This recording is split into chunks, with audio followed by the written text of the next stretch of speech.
It's mind-blowing to consider that most of Rez Infinite is nearly 20 years old. The original Rez was a trailblazing and beautiful title for the Sega Dreamcast in 2001, and it's been re-released and rejigged for many platforms since. It made its debut for VR on the PlayStation 4 in 2016, and now it's here for the Oculus Quest. Does it still stand the test of time? The setting is a perfect fit for VR. Well, it kind of is VR.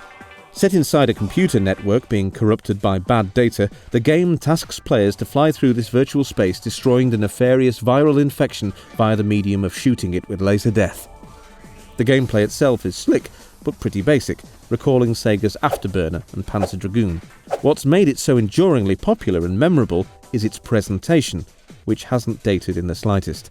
In fact, it's only become more relevant, and it can be argued it was just waiting for VR to find its natural home.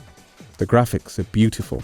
It's a stylized virtual environment that certainly owes a creative debt to Tron, but which is inventive and well wrought in its own right.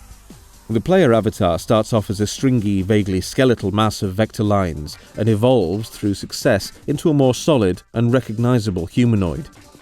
It instantly manages to evoke more, symbolically and wordlessly, than other genre dwellers like Lawnmower Man do in their entire bloviating running times.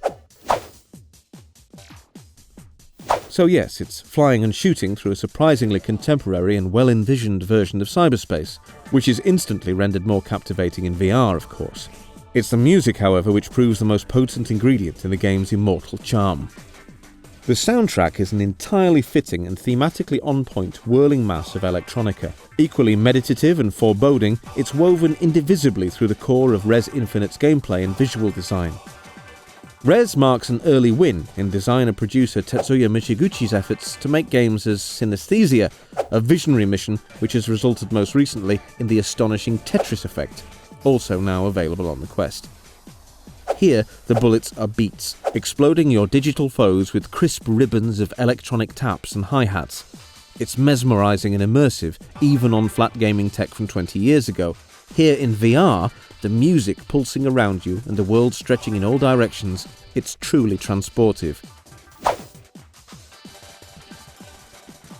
Rez Infinite consists of areas 1 to 5 from the original game, linear forward-facing levels topped with eye-popping boss fights. It also contains, most tantalizingly, a VR-specific level called Area X, which features free movement in a spectacular firework display of a setting that's over far too soon. I don't know if it was intended as a teaser for a VR-only sequel that we've so far yet to see, or just a proof of concept. Whatever, it's brilliant and there isn't enough of it. It'd be a real shame if it's all we'll ever see of this evolutionary step into the world of Rez. I think 20 years is long enough to wait for a sequel, particularly one of the quality indicated by Area X.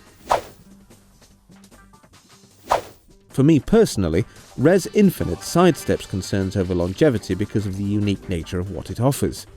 To say Rez Infinite will only last you a couple of hours is about as silly as saying the same thing about a must-watch film, or perhaps more appropriately, a seminal album. There's a whole matrix of reasons why Rez has been so beloved for close to 2 decades, and they are all present and correct in the perfectly realised Quest version. If it reaches you, it offers an almost out-of-body experience that utterly transcends its essentially simple gameplay. As such, its legacy and relevance are pretty much undeniable, and only rendered more potent in VR. Rez Infinite is a synesthetic shooter which fuses incredible presentation and music with simple, addictive gameplay that has been a cult success for 2 decades, and which feels like it's been biding its time to be unleashed in VR. A slightly acquired taste, but unforgettable.